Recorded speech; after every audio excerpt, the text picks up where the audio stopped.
Magandang umaga mga kapato. Ngayon ay magpakain tayo ng water hyacinth sa ating mga alagang pato. Tingnan nyo naman mga kapato. Ang lakas lang kumain ng ating water hyacinth. Yan ang ating alternatibong pagkain para sa ating mga pato o bebe.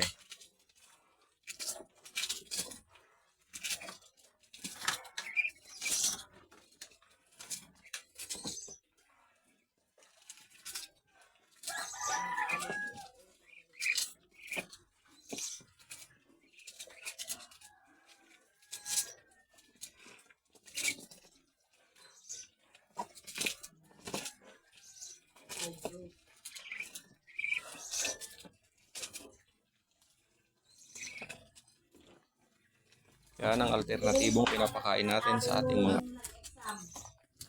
At ngayon, papakita ko naman sa inyo ang ating mga ducklings.